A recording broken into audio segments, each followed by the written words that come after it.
She rescued a lion cub after his entire pride was wiped out. Years later, lost and surrounded by danger, she thought all hope was gone until he returned. Could this be fate or something more? What would you do if a lion saved your life?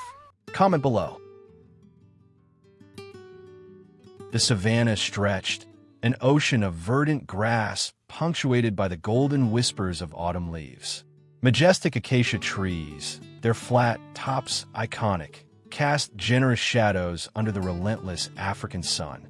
But today, an unnatural stillness hung in the air, a stark contrast to the usual vibrant hum of life. The aftermath of a cruel disease lay scattered across the plain.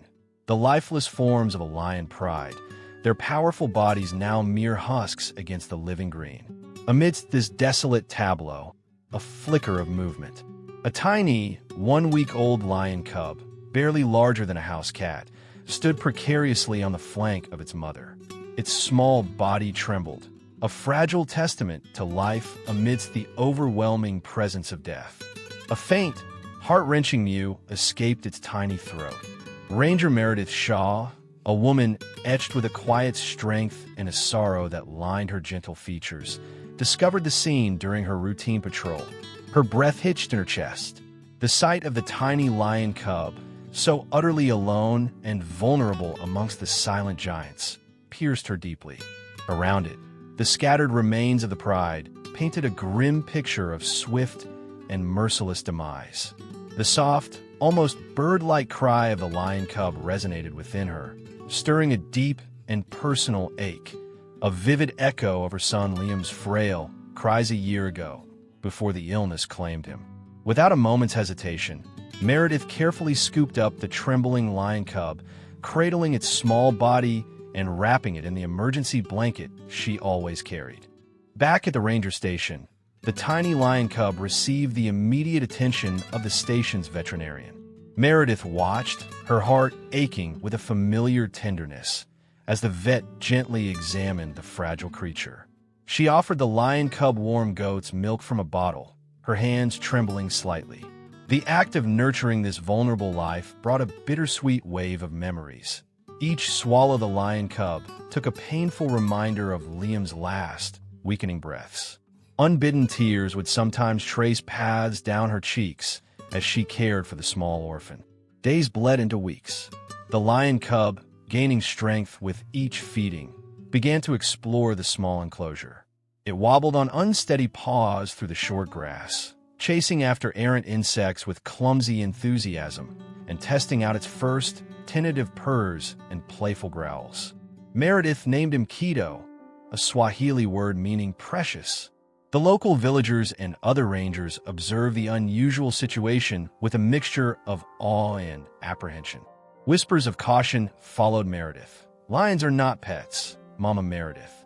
Meredith knew the truth in their words. Her intention was clear: to keep him alive, to nurture his fragile spark until the day he could reclaim his wildness, until the savanna called him home. The sprawling savanna became Keto's classroom. Each day, Meredith would take the growing lion cub on walks amongst the towering acacias, their feathery leaves rustling in the breeze. She taught him to listen for the subtle hiss of a snake in the undergrowth, the skittering of lizards, the silent approach of potential prey. Initially, these lessons involved clumsy pounces on unsuspecting grasshoppers and bewildered geckos. Under the dappled shade of the acacia trees, where patches of sunlight danced on the golden-tinged grass, the lion cub grew rapidly. His small frame filled out with muscle, his youthful awkwardness giving way to a burgeoning feline grace. To hone his hunting instincts, Meredith would introduce small, harmless creatures into a cordoned-off area, allowing the lion cub to stalk and capture them, reinforcing the ancient skills encoded in his DNA. "He is no longer just my lion cub," Meredith wrote in her journal one evening, the setting sun casting long shadows across the page. "He is becoming who nature intended him to be." Keto learned to roar, a deep, resonant sound that would startle the birds from their perches, a primal declaration of his growing presence. The bond between Meredith and Keto deepened with each passing day, a silent understanding woven through shared moments and unspoken affection. Yet, beneath the surface of their unique companionship, Meredith felt the inevitable approach of their parting. As Keto grew stronger, his movements more fluid and his independence more pronounced, the day Meredith had always known was coming finally arrived. The time had come to return him to the wild. With a heavy heart, she drove Keto deep into the vast expanse of the savanna. Endless green plains stretching to the horizon under the vast African sky, the wind whispering through the scattered golden grasses. Beneath the sprawling branches of an ancient acacia tree, its bark etched with the stories of countless seasons, she stopped the vehicle. Keto hesitated, turning back to look at her with wide, golden eyes filled with a trust that now held a hint of confusion. He nudged her hand with his large head, a gesture that still held echoes of the tiny lion cub she had rescued. Meredith knelt beside him, her hand stroking the coarse fur of his developing mane. "This is your home now, Keto," she whispered, her voice thick with emotion. "You belong here." With one last, lingering caress, she stepped back. Keto watched her for a moment longer. Then, with a final, decisive turn, he melted into the tall grass, disappearing into the embrace of the wild.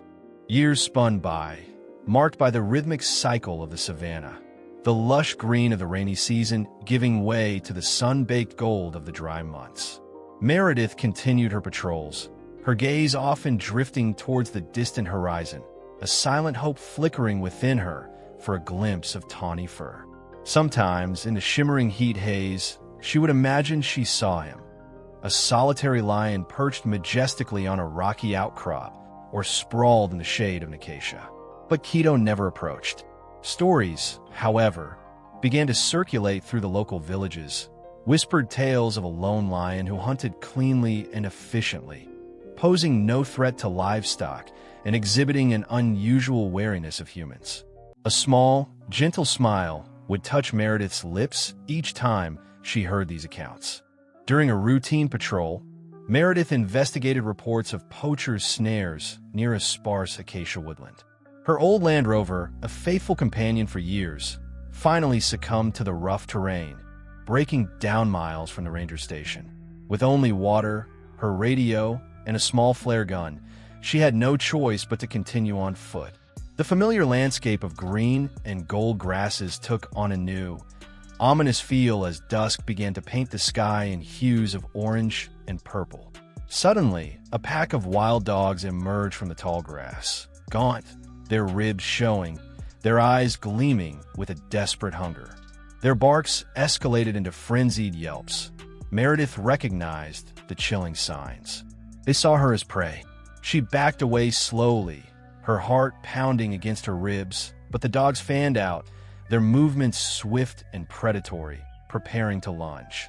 Then, a blur of tawny fur exploded into the scene from her left. A fully grown lion, roaring with a primal fury that vibrated through the very ground beneath her feet. The wild dogs scattered in terror as Keto stood his ground between Meredith and the danger, his powerful body a shield, his guttural growls echoing across the savanna until the last of the threat had vanished. Meredith stood frozen, disbelief and a wave of overwhelming emotion washing over her. Tears welled in her eyes as she gazed at the magnificent creature before her. Keto, no longer the fragile lion cub she had cradled, but a powerful, majestic beast, took a tentative step towards her. He lowered his massive head and nudged her hip, a familiar gesture from his long-ago infancy. "Keto," Meredith whispered, her voice thick with unshed tears. She reached out, her fingers sinking into the thick, warm fur of his mane, a choked sob escaping her lips. Moments stretched into an eternity, silent, profound, a reunion forged by an unbreakable bond. Finally, the distant rumble of an approaching vehicle grew louder, and a rescue jeep appeared on the horizon. As the ranger team approached, Keto slowly backed away, melting once more into the shimmering grasses, his golden eyes fixed on Meredith until he disappeared from view. Meredith watched him go, a deep sense of peace settling within her. She knew, with a certainty that transcended logic, that he would always be near, a silent guardian, a testament to a connection woven by fate and nurtured by love. Back at the ranger station, Meredith placed the faded sketch of a tiny lion cub beside a cherished photograph of her son, Liam. A quiet understanding settled within her, a sense of continuity in the face of loss. In her ranger's logbook, she wrote the final entry for that extraordinary day. Some souls never truly leave us. They find new forms, new paths, and sometimes, when we need them most, they return. The interconnectedness of life and the enduring power of compassion can forge bonds that transcend species and time, offering solace and protection in unexpected ways. If this story of an unbreakable bond touched your heart, please like and subscribe for more tales from the wild.